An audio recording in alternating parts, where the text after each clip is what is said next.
같이 한번 인사하고 함께 말씀 나누면 좋겠습니다. 그렇게 한번 인사하실까요? 하나님이 당신과 함께 하십니다. 하나님이 함께 하십니다. 네.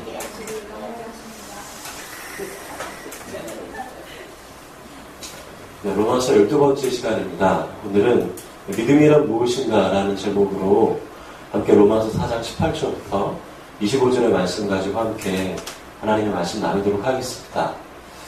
여러분, 로마서를 계속 저희가 따라가면서 특별히 지난 시간에는 사도 바울이 어떻게 보면 유대인들의 건들지 말아야 할 영역들을 건드려서 얘기했죠.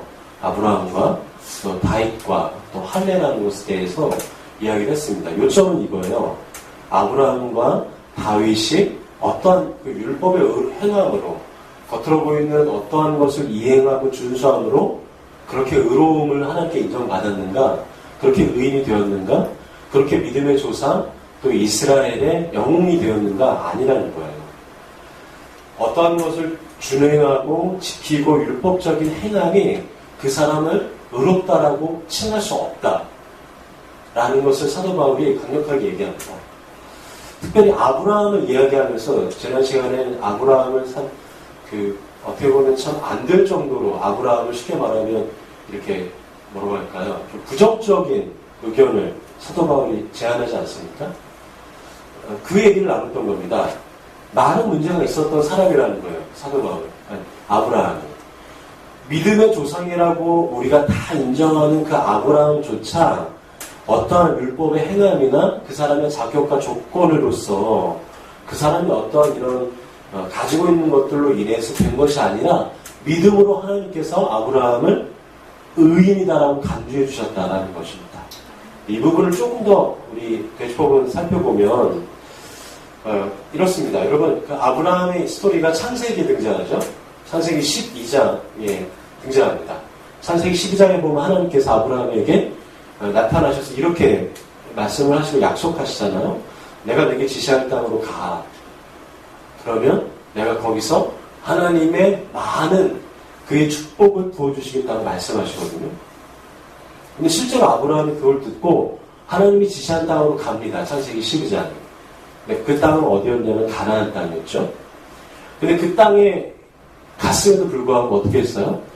우리 지난주에 살펴본 건 그 가나안 땅에 갔으면 거기서 하나님의 약속을 붙잡고 거기서 그냥 이렇게 있는 것이 믿음의 사람들의 모습일 텐데 그러지 않았다라고 얘기했죠. 점점 남쪽으로 옮겨갔다라는 거예요. 가긴 갔는데 뭔가 흔들린다라는 거죠. 그리고 큰 기근이 왔을 때 어떻게 했죠? 결국에는 그 가나안을 버리고 어디로 갔다고요? 애굽으로 떠났잖아요. 여기서부터 벌써 삐끗어버리는 겁니다. 정말 믿음의 사람의 모습이라고 보기에는 먼저 흔들거리는 거죠. 근데 애굽에 가서도 어떤 일이 있었나요? 자신의 아내 사레를 자기의 아내라고 했나요? 아니죠. 누이라고 사람들에게 얘기해요. 실제로 누이기도 해요. 그런데 아니잖아요. 그거는 자기 목숨 하나 부지하려고 자기의 사랑하는 부인을 어떻게 하는 거예요? 그냥 이렇게 내모는 거죠. 그래서 결국 어떻게 합니까? 그 사례가 애굽의 궁전으로 팔려가요. 더 놀라운 건 뭐냐면 우리가 뭐 신앙인 이런 걸 떠나서 만약 여러분들의 남편이 미래의 남편이 여러분들을 팔았어. 돈을 얼마를 주고가 아니라 받고 팔았어. 근데 그러면 찾든지 뭐 이런 과정이 있어야 될 거 아니에요? 없어요, 아브라함은. 그냥 아내를 팔고 끌려갔음에도 불구하고 그냥 이렇게 있습니다. 정작 속이 탄 건 누구였냐면 하나님이었죠. 하나님이 나타나셔서 애굽왕 바로에게서 어떻게 이럴 수 있냐 하면서 이런 과정을 거쳐서 그냥 아브라함은 이렇게 있다가 그냥 가서 다시 또 데려온 거예요.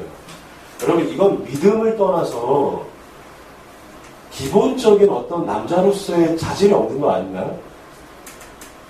참 그래요. 말하기 좀 부끄러운 분이에요, 아브라함이. 그러다가 창세기 13장으로 넘어갑니다. 창세기 13장 9절에 보면 아브라함이 롯과 함께 선택권을 두고 얘기하는 게 있어요.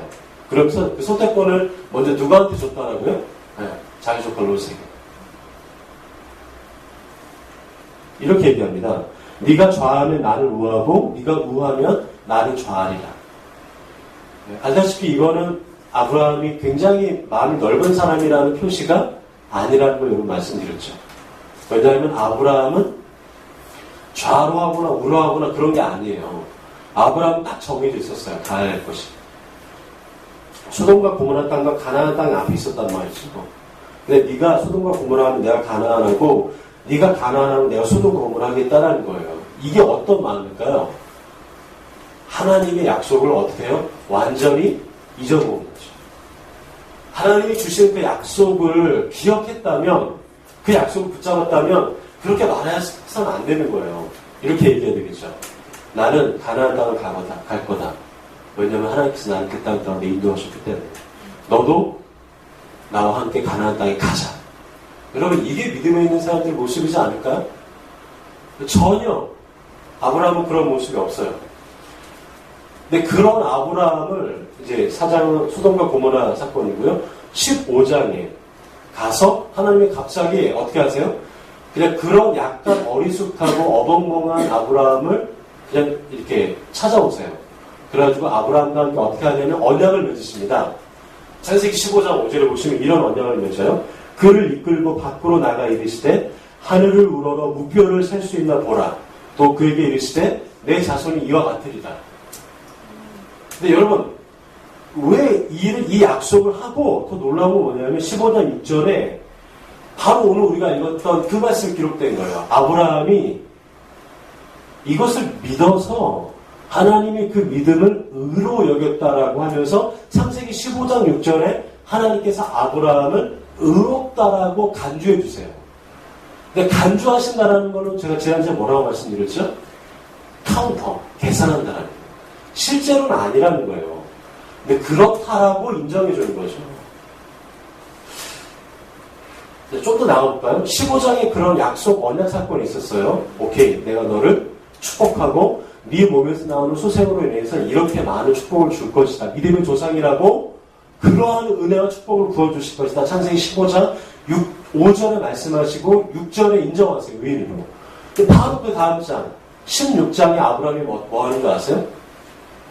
하나님의 그 약속을 어떻게 하냐면 또 잊어먹습니다. 왜 잊어먹는가? 아브라함이 자기 소생이면 사례거든요. 아내가 사례예요. 그러면 그 아브라함과 사례와의 사이에서 뭔가 자손이 태어날 거라고 당연히 기대해야 되잖아요. 근데 문제는 뭐냐면 그러지 않았다는 거예요. 그래서 어떻게 했냐면 아브라함이 사례의 여종인 누구? 하갈을 통해서 이스마엘을 낳게 돼요. 하나님이 약속하신 그 자손이 이스마엘이구나 이렇게 오해한다는 겁니다. 그러면 하나님의 마음은 하나님의 계획과 하나님의 약속을 어떻게 한 거예요? 자기 뜻대로 임의대로 해석하는 거죠. 그것뿐인가요? 그때 아브라함의 나이가 86세예요. 이스마엘을 낳았을 때. 근데 86세부터 13년 동안 아무 일이 없어요. 그리고 13년이 지나서 17장 1절에 보면 아브라함의 나이가 99세가 됩니다.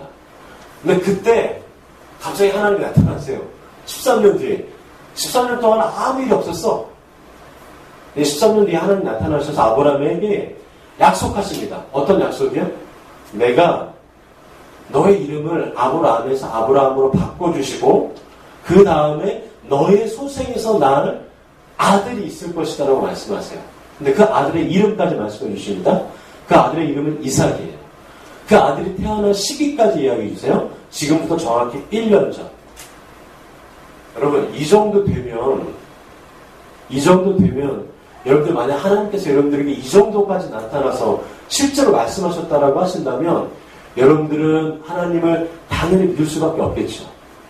근데 놀라운 거 뭔지 아세요? 아브라함은 바로 그 다음 장 20장에서 그걸 믿지 못합니다.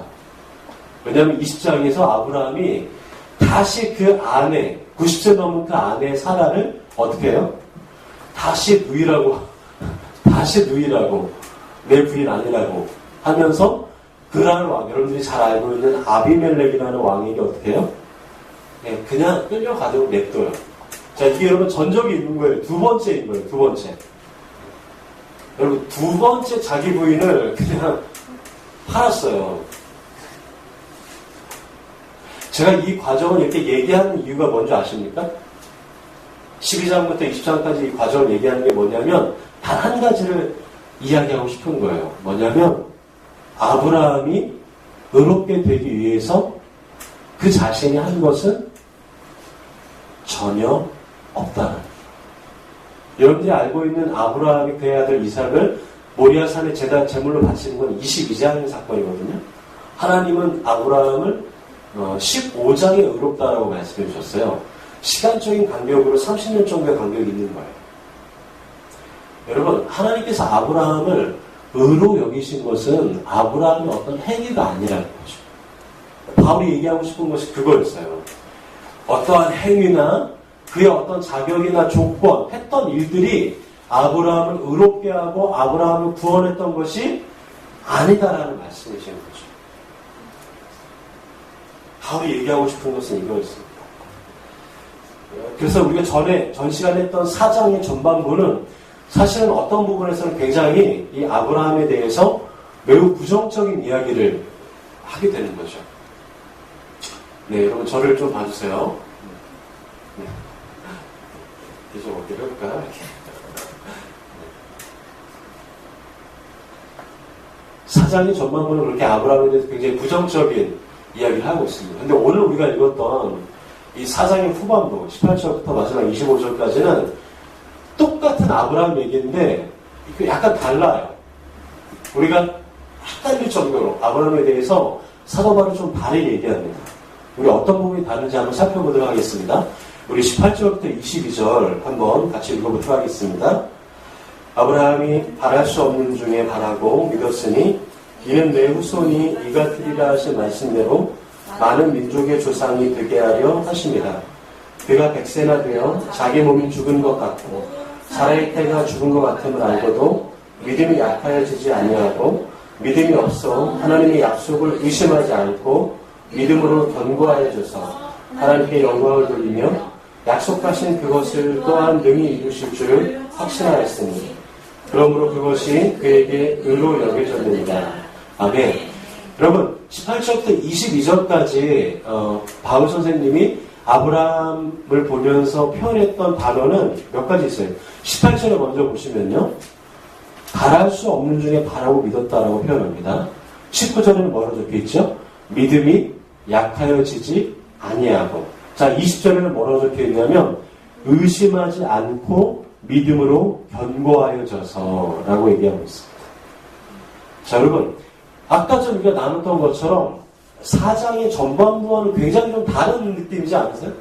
아브라함 한 사람에 대해서 묘사하는 표현이? 그렇다면 도대체 뭐가 맞는 걸까요? 아브라함은 정말 이런 믿음의 사람이었던 걸까요? 아니면 정말 형편없는 아무것도 하지 못했던 믿음이나 행동이라고는 전혀 없었던 그런 사람이 맞는 걸까요? 여러분 좀 헷갈리지 않으십니까? 우리가 헷갈리는 이유가 있습니다. 사실은. 여러분 성경을 보면서 우리가 헷갈리는 이유가 있는데 그건 뭐냐면 우리가 일반적으로 생각하는 것 개념과 이 성경의 개념이 서로 부딪히기 때문이에요. 무슨 말이냐면 바울 선생님이 오늘 본문에서 이야기하는 이 로마서 전체를 통해서 이야기하는 믿음이라는 그 개념 있잖아요. 이것이 우리가 일반적으로 생각하는 믿음과 어떻게 돼요? 서로 부딪히기 때문에 생겨나는 헛갈림입니다. 자, 여러분, 우리가 보통 믿음이 깊다라고 할 때는 어떻게 생각을 하냐면,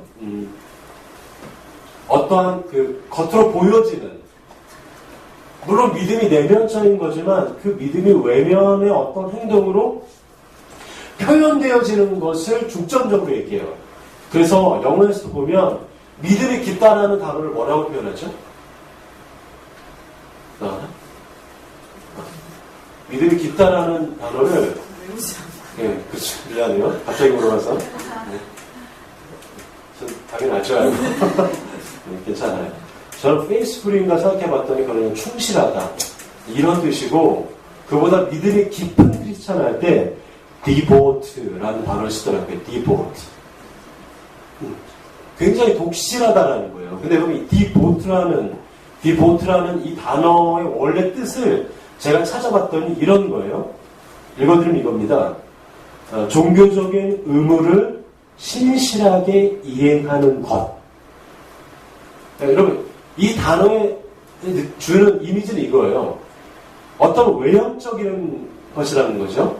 디보트, 신실하다, 믿음이 깊다라는 표현은 무엇과 직결되었냐면 겉으로 드러나는 어떤 행위와 연결됐어요. 여러분, 이 자리에 나오지 않은 사람들이 이렇게 있잖아요. 우리가 일반적으로 와 진짜 믿음 진짜 깊어. 디보트 크리스찬. 그래서 안 나왔어. 이렇게 말하지 잘 않아요. 일반적으로. 보통 어떻게 표현하냐면 기도하고 성경 막 읽고 기도하고 막 봉사하고 막 어떤 그런 믿음이 외면적으로 표현되지 않는 사람한테 우리가 일반적으로 뭐라고 이야기를 해요? 디보트. 믿음이 깊은 크리스천이야 라고 얘기하는 거예요. 맞죠? 어떠한 그 종교적인 어떠한 것들을 눈에 보이게 행할 때 그것이 믿음이 깊다라고 연결되어 있다는 거예요. 그 대표적인 사람들이 누굴까요? 바리새인. 여러분, 바리새인들은 나쁜 사람이 아니에요. 사실. 여러분, 하나님이 이스라엘에게 주신 계명이 몇 개일까요? 여러분들이 잘 알고 있는 10개예요. 10개. 하나님이 10개의 계명을 주셨어요. 근데 여러분, 바리새인들은 아니야. 우리 그렇게 하면 안 돼 하면서 그 10개의 계명을 어떻게 해요? 다 쪼개요. 몇 개를 쪼개는지 아세요? 613개를 쪼갰어요. 왜? 이런 것들을 이렇게 좀 이행하면 그런 율법을 더 세분화시켜서 쪼개서 눈에 보이게 실제로 이행하면 어떻게 되는 거예요? 믿음이 깊다라고 생각하기 때문이에요. 믿음이 깊으면 의롭다라고 생각하기 때문이에요. 그렇게 해서 의로워지면 구원을 받는 거라고 생각했기 때문에 하나님이 10개만 주셨던 그 계명은 어떻게 해요? 600개 이상의 계명으로 다 난도질해서 쪼개는 겁니다. 그러니까 그걸 못 지키는 거예요. 못 지키니까 어떻게 되는 거예요? 죄책감이 있는 거죠. 죄와 사망의 굴레 가운데서 하나님이 주신 진정한 그분과의 관계의 기쁨을 못 누리는 거죠. 그래서 뭔가를 하는 것뿐이에요. 그냥 그 600개 이상의 계명을 그냥 이행하는 거죠. 그러나 그것을 이행한다고 의로워지지가 않는다라는 얘기가 사도 바울이 간곡하게 얘기하는 이야기인 거예요. 자, 그렇다면 제가 말하는 믿음이 깊다라고 할 때 믿음이 외형적이 아니다라는 거죠. 그러면 하나님께서 말씀하셨던 아브라함의 믿음은 뭘까요? 겉으로 드러나 보이는 믿음이 아니다라는 거예요. 아브라함을 하나님께서 의롭다고 인정하셨을 때 아브라함의 그 믿음 있잖아요. 그 디보트는 겉으로 보이는 외형적인 것이 아니에요. 행위적인 것이 아니다라는 거죠. 왜냐하면 그는 행위적인 어떤 일도 하나님께로부터 인정받을 만한 행동을 하지 못했어요. 문제는 이겁니다. 그러면 믿음은 행위가 아니라는 것을 알 수가 있는 거예요. 자, 믿음의 본질은 행위가 아닌 거예요. 자, 그럼 믿음은 뭔가요? 아브라함은 뭔가 행동으로는 그렇게 한 게 없었어요. 그런데 그의 보이지 않는 마음속에, 되게 중요한 부분입니다. 그의 보이지 않는 마음속에 어떠한 믿음이 잘 잡고 있었던 것을 주님이 보시고, 자, 믿음의 행동은 없어. 시원찮아. 자기 부인 2번이나 팔았어요. 하나님의 가나안 땅 가라고 하셨는데 갔다가 점점 슬그머니 남방으로 옮겨갔다가 외국으로 도망쳐버려. 가야 할 땅이 저긴데 이쪽 갈까 고민하고 있어. 믿음의 행동은 없어요. 그럼에도 불구하고 아브라함 안에 속에 뭐가 있다는 거예요? 어떤 믿음이 있었다는 거예요. 여러분, 이 말이 여러분 이해가 좀 어려우시죠? 쉽게 말해 이거예요. 믿음의 행동은 없는데 믿음은 있네? 정말 쉬운 얘기로 하면 교회는 안 나왔는데 믿음은 있네? 헌금은 안 했는데 믿음은 있네? 성경은 안 읽었는데 하나님에 대한 믿음은 있네? 우리가 한 번쯤은 고개를 갸우뚱할 수 있는 문제입니다. 행위적으로는 하나님을 향한 행동이 없어요. 자, 그런데 그 안에 내면적으로 뭐가 있다라는 거예요? 근데 그게 사람들이 볼 때는 그게 큰 믿음이건 작은 믿음이건 중요하고 중요하지 않건 어떠한 그 믿음이 있다라는 거예요. 근데 그것을 놀랍게 아브라함 본인도 모르지만 하나님은 그것을 보셨다는 거예요. 그래서 창세기 15장 6절에 아브라함이 하나님을 믿으니 하나님이 그 믿음을 보시고 그를 의롭다라고 여기셨다. 자, 여러분 이게 잘 이해 안 되면 이렇게 말하면 여러분들이 좀 이해하실지 모르겠어요. 제가 풋사랑, 제가 처음 풋사랑, 제 첫사랑은 저기 뒤에 계신 분이고요. 저는 주님 안에서 그렇게 해결받았습니다. 제가 첫사랑을 저분과 했더라고요. 저분이 저기서 사는 얘기가 아니고 제가 처음 했던 풋사랑이잖아요. 풋사랑. 사랑도 아니고 풋사랑. 왜 풋사랑인지는 여러분 아마 아실 거예요. 그 풋사랑은 초등학교 4학년 때 했거든요. 지금도 기억나요. 반장이었던 여자아이였습니다. 그렇게 안 예뻤어. 근데 뭔가 마음이 끌렸어요. 근데 모든 애들이 다 좋아했어요. 반장에다가 똑똑하고 그 다음에 뭔가 이 사람을 끄는 매력이 있었던 친구였던 것 같아요. 책을 선생님이 집에서 가지고 와서 읽으라고 하는 시간이 있었어요. 저는 저희 집에 있었던 책, 그때 제가 기억하기에 세계 위인전집 32권인가 아마 나루타모 뭐 그래가지고 아문젠 대장 뭐 이런 게 있었어요. 그 책을 제가 가져와서 정말 재밌게 봤는데 갑자기 한참 보다가 제 발 앞에 갑자기 그 친구가 딱 선 거예요. 제 책상 앞에. 얼마나 가슴이 뛰는지 몰라요. 근데 저한테 이렇게 얘기를 했어요. 야, 너 그 책 나하고 바꿔서 볼래? 이렇게 얘기하는 겁니다. 막 가슴이 막 뛰어요. 왜 가슴이 뛰었냐면 뭔가 이걸로 얘하고 엮일 수 있을 것 같은 거예요. 좀 더 이렇게 이야기할 수 있는 것 같고 뭔가 이 친구가 더 돈독한 관계를 가질 수 있을 것 같고 책을 빌려주고 빌려받다가 또 이렇게 뭔가 또 이렇게 싹 트여질 것 같고 막 이런 기대감이 순간 내 안에 막 젖어들었어요. 기쁘더라고요. 제 안에서 하고 싶은 말은 이거였어요.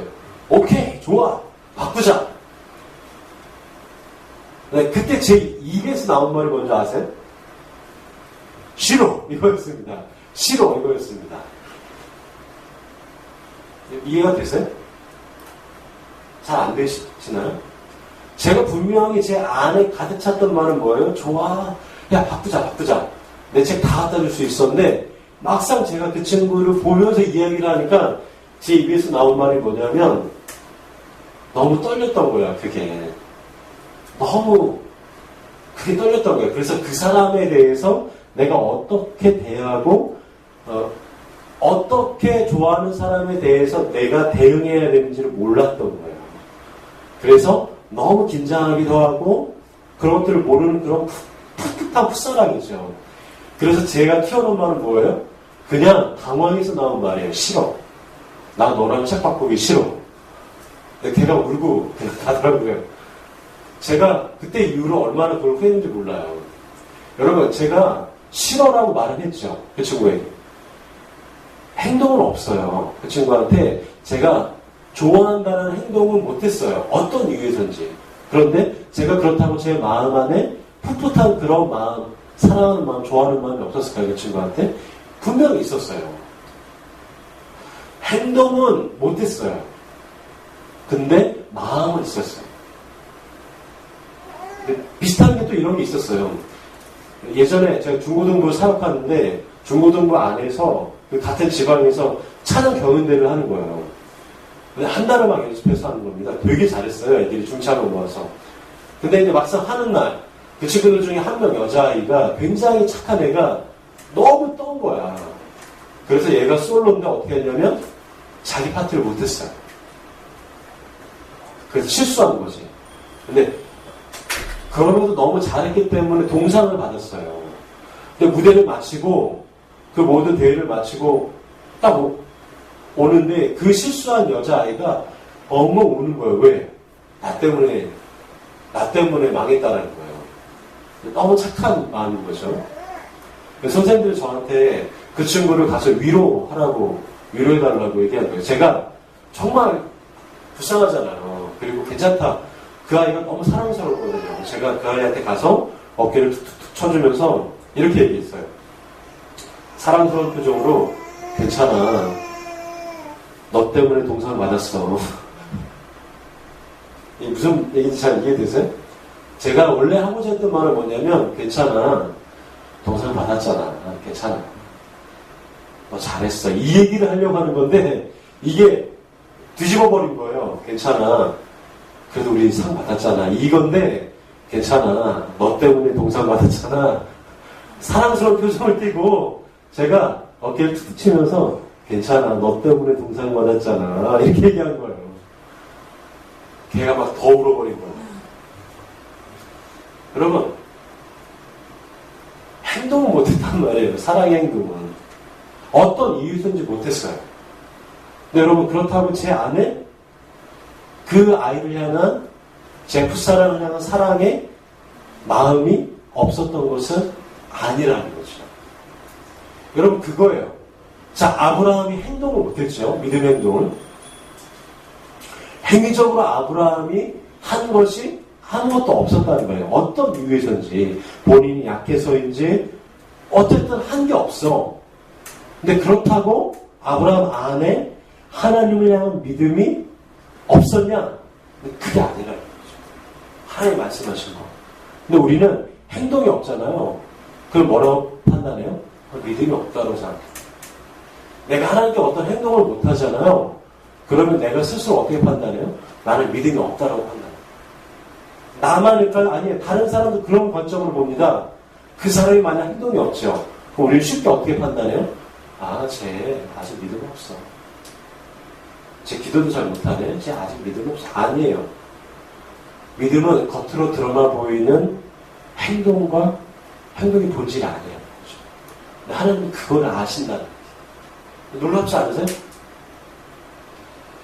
우리 19절 다시 한번 읽어보도록 하겠습니다. 4장 19절 시작. 그가 100세나 되어 자기 몸이 죽은 것 같고 살아있다가 죽은 것 같음을 알고도 믿음이 약해지지 아니하고. 여러분, 이 같은 내용이 창세기 내용과 굉장히 부딪힙니다. 이 로마서 4장 부분을 여러분 이 책갈피로 한번 표시를 해두시고요. 우리 창세기 한번 찾아보겠습니다. 17장 17절부터 18절 한번 찾아보도록 하겠습니다. 같은 부분입니다. 창세기 17장 17절부터 18절입니다. 다 찾으셨죠? 같이 읽겠습니다. 시작.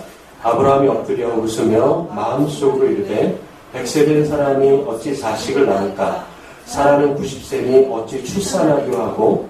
아브라함이 이에 하나님께서 아뢰되 이스마엘이나 하나님 앞에 살기를 원하나이다. 아멘. 자, 여러분, 이 같은 내용이에요. 그러면 로마서에서 표현하는 내용과 창세기에서 표현하는 내용이 다르지 않으세요? 자, 아브라함이 창세기에서 어떻게 했다라고 얘기합니까? 웃었어요. 여기서 웃음은 뭘까요? 이걸까요? 아니에요. 비웃음이죠. 완전 어이없다라는 비웃음입니다. 하나님을 향한. 여러분, 그래서 성경은 불완전한 책이 아니라 완전한 책입니다. 여러분, 완전하다는 건 뭘까요? 완전히 0에서 100 이거 아니에요. 성경은 아브라함에 대해서 아주 정확하게 묘사하고 있는 거예요. 아브라함은 어떤 사람인 거예요? 이런 사람인 거예요. 이런 사람이라는 건 무슨 뜻일까요? 이게 아브라함의 모습이에요. 아브라함 안에는 뭐가 있는 거예요? 믿음이 있어요. 동시에 뭐가 공존하는 거예요? 불신이 있는 거예요. 믿음은 히브리어로 피스티스라는 거예요. 아브라함 안에 피스티스가 있어요. 동시에 그 믿음에 반대하는 피스티스, 불신이 동시에 공존하는 거예요. 그러면 아브라함의 모습이 어떻다고요? 믿음과 불신이 동시에 공존하는 존재가 아브라함인 거예요. 성경은 그것을 알았던 거고, 더 놀라운 건 하나님께서 그것을 아셨음에도 불구하고 피스티스가 아니라 아피스티스가 아니라 피스티스 믿음을 보시고 아브라함을 의롭다라고 간주하시는 거예요. 자, 그러면 아브라함만 그런 모습이 있을까요? 아니에요. 저와 여러분 그렇습니다. 그것을 하나님께서 알고 계신다. 아브라함이 하나님을 믿으면서도 어떻게 해요? 안 믿어요.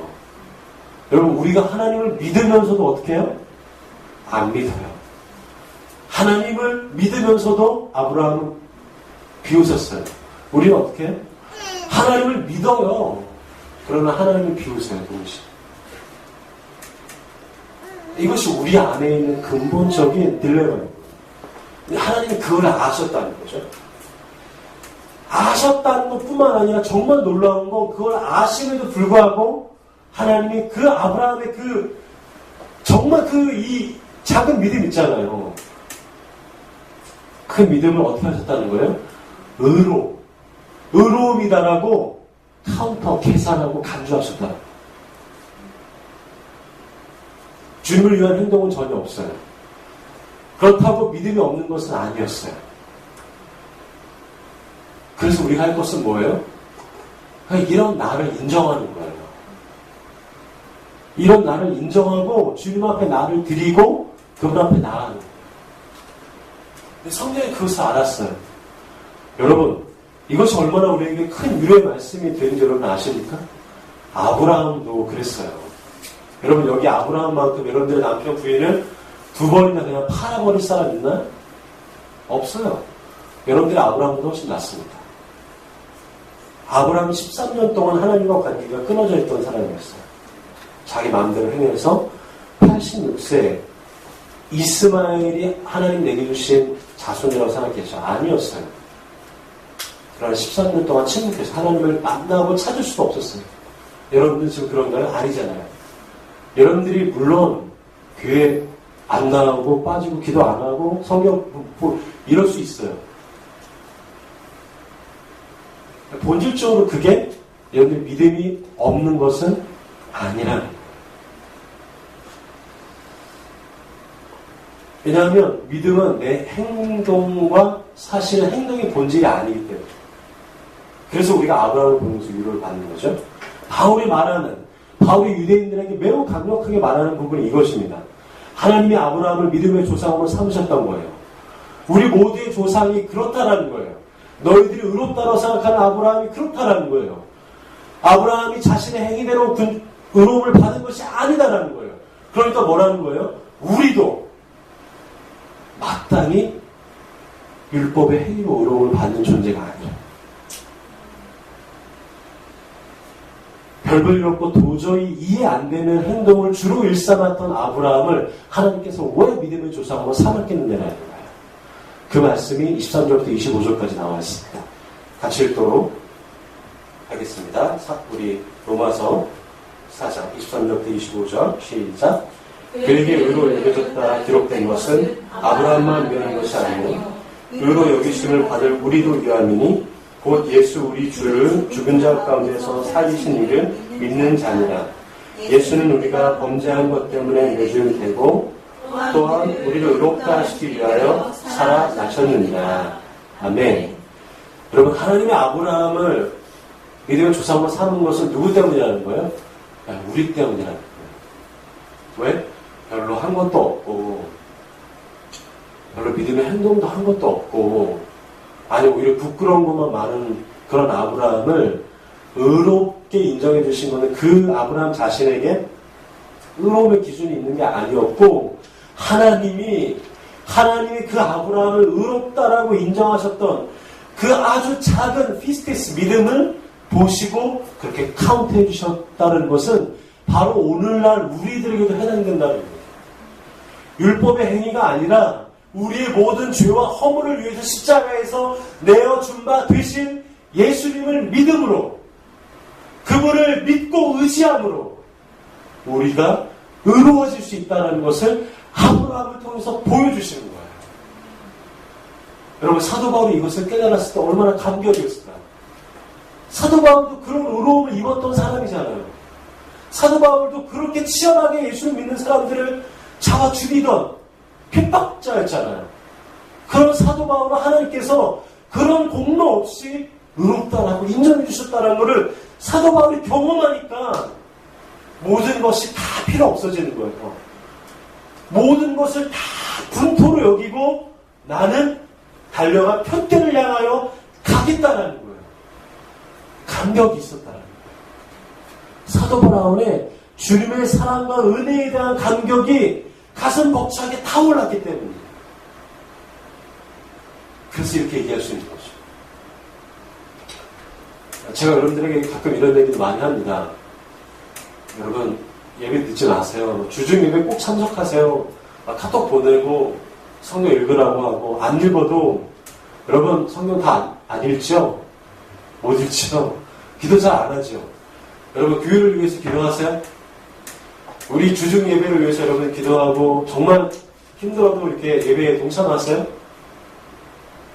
제가 그래도 막 이렇게 하라고 얘기하고 막 이렇게 하는 거 뭔지 아세요? 그게 믿음의 기준이 되기 때문에 그럴까요? 아니에요. 여러분, 그게 믿음의 기준이 되는 게 아니에요. 그럼 제가 왜 그렇게 얘기할까요? 우리가 주님을 믿었기 때문에 그 길을 간다면 그 길을 그냥 잘 걸어가자라는 얘기예요. 우리가 이왕 주님을 믿었다면 그것이 우리의 의로움이나 우리의 믿음의 기준이 되는 건 아니지만 이왕 주님을 믿었다면 이 길을 잘 걸어가자라는 얘기예요. 제가 어제 예금호 모임을 마치고 여기 뒷정리 청소를 하니까 11시더라고요. 집에 가서 씻고 오늘 이 전할 말씀을 다시 한번 쭉 정리하고 필요 없는 걸 빼고 다시 이렇게 하고 시간을 보니까 새벽 1시 15분이었습니다. 요새 좀 많이 늦게 자요. 그러다가 지율이가 이제 한밤중에 울어서 이제 가봤더니 부인이 너무 졸린 채로, 부인 얘기를 해서 미안한데 너무 졸린 채로 이 지율이를 안고 젖을 먹이는 거예요. 너무 졸려하는 모습 가운데서 이런 얘기를 하더라고요. 오늘 먹어야 할 밥을 해야 되는데 저희가 여러분들이 먹어야 할 밥을 2통을 해요. 왜냐면 한 통은 좀 부족할 수 있기 때문에. 저는 그런 줄 몰랐죠. 그냥 한 번 하면 되는 줄 알고. 제가 이렇게 얘기했어요. 내일 아침에 일어나서 해요. 근데 오늘 해야 된다는 거예요. 제가 내가 할게. 근데 이제 저는 또 믿음지 못하잖아요. 그러니까 이제 부인이 내가 할게요. 이렇게 얘기하면서 그렇게 했어요. 새벽 1시 15분에 저는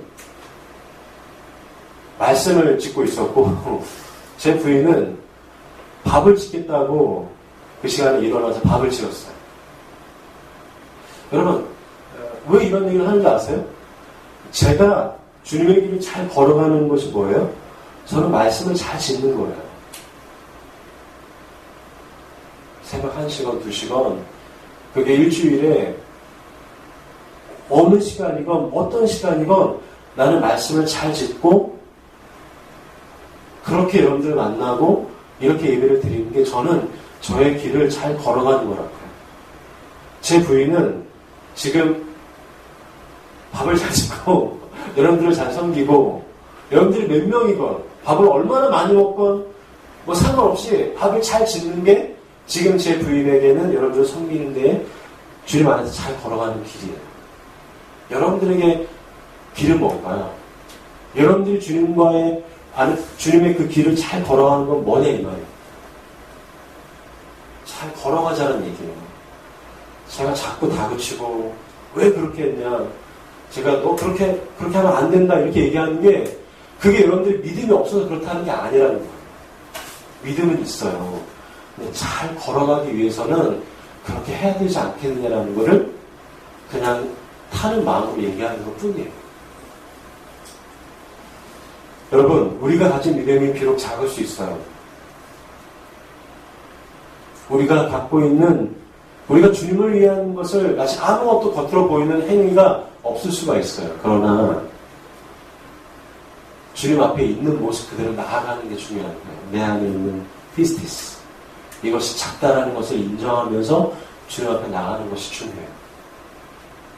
그 모습 그대로 나아가잖아요. 거기서 꾸미지 말아요. 내가 믿음이 없으면 믿음이 없는 것 그대로 하나님 앞에 나 믿음이 없다라고 나가는 게 제일 잘하는 거예요. 믿음이 없어서 주일날 못 와. 어떻게 못 오는 거야. 그 사람은 탓할 게 못 되는 거예요. 믿음이 없거든. 믿음이 없어서 여러분 이 교회를 위해서 기도를 못해요. 어쩔 수 없는 거야. 제가 그런 믿음 없는 사람에게 붙잡아서 막 왜 기도를 못하냐, 우리가 기도해야 교회가 되지 않겠느냐, 이 얘기를 못해요. 왜? 믿음이 없으니까. 거기까지 안 돼. 죽었다 깨어나도 안 돼. 그냥 안 되는 걸 인정하는 거예요. 하나님, 제가 아직 그렇게까지 안 돼요. 그래서 도저히 성경 못 읽겠고 도저히 예배에 못 참석하겠다. 저한테 그러면 저는 그냥 이해해요. 중요한 건 뭐예요? 믿음이 없을 때는 믿음이 없는 그대로 주님 앞에 나가는 게 중요해요. 그러면 하나님께서 여러분들 안에 믿음이 있다는 것을 보고 계세요. 그러면 주님께서 여러분들을 만져주신 걸 경험하게 돼요. 그러면 행복해져요. 그러면 주님을 위해서 살아갈 수가 있습니다. 저는 그러한 은혜와 축복이 저 여러분 가운데 있기를 소망하고 축복합니다.